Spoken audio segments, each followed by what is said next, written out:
எதிரில் ஆக்சிடென்ட் யாராவது ஒருத்தர் இருந்தால் கூட விஜய் மாநாட்டுக்கு வந்து தான் இருந்தாங்க. ஆனால் நம்ம நாட்டில் இதெல்லாம் நடக்காமையா இருக்கு. எல்லாம் நடந்துருக்கு. அதாவது வந்து எல்லாமே நம்ம கண்ட்ரோலில் இருக்கிறது கிடையாது. ரீசெண்டாக சந்திக்கிற மேடைகள் ஆகட்டும், இந்த கூட்டங்கள் ஆகட்டும், எல்லாத்துலேயும் கொஞ்சம் மெச்சூர்டாக தான் அவர் பேசிட்டு வராரு. நிறைய விஷயங்கள் அவர் இன்னும் தெரிஞ்சுக்கணும், க்ரோத் பண்ணணும். இப்போ அவர் எப்படி டெலிவர் பண்ணுறாரு, இப்போ ஒரு லீடுன்றதுக்கு வந்து பார்த்தீங்கன்னா வந்து மெயினான விஷயம் வந்து லேர்ன், ஓகேங்களா, எம்பவர், அடாப்ட் அண்ட் டெலிவர். இதுதான் வந்து ஒரு லீடருக்கான ஒரு குவாலிட்டி. இந்த குவாலிட்டிஸ் எல்லாமே விஜய் கிட்ட இருக்குது.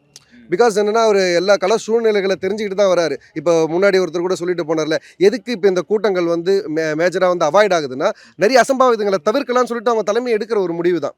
இப்போ சொல்கிறாங்களே, ரீசெண்டாக யாரோ ஒருத்தர் இறந்தா கூட இப்போ அது நேம் என்னென்ன, இப்போ எதிரில் ஆக்சிடென்ட் யாரோ ஒருத்தர் இருந்தால் கூட விஜய் மாநாட்டுக்கு வந்து தான் இருந்தாங்க. ஆனால் நம்ம நாட்டில் இதெல்லாம் நடக்காமையா இருக்குது. எல்லாம் நடந்துருக்கு. அதாவது வந்து எல்லாமே நம்ம கண்ட்ரோலில் இருக்கிறது கிடையாது.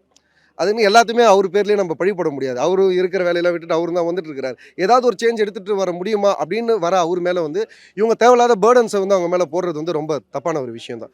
பட் அவர் இதெல்லாம் கடந்து வந்தால் தான் அது அவருக்கு கிடைக்கிற அந்த அனுபவங்கள். ஸோ இந்த எக்ஸ்பீரியன்ஸை வச்சுட்டு தான் அவர் க்ரோத் பண்ணணும். அடுத்த இதேமாதிரி இன்னொரு ஸ்டெப் எடுக்கும்போது அவர் கொஞ்சம் கேர்ஃபுல்லாக இருப்பார் இல்லையா? இப்போ நம்ம தடிக்க விழ போகிறோம்னு தெரிஞ்சே எல்லாரும் நடப்போமா? ஆனால் நம்மளுக்கு தெரியாமல் ஸ்கிட்டாகி விழ தானே செய்கிறோம். அந்த மாதிரி தான் எல்லாம் ஒரு விஷயமும். பட் அவர் வந்து மெச்சூர்ட் ஆகிட்டு இன்னும் நிறைய விஷயங்கள் பண்ணுவார்னு எதிர்பார்க்குறோம்.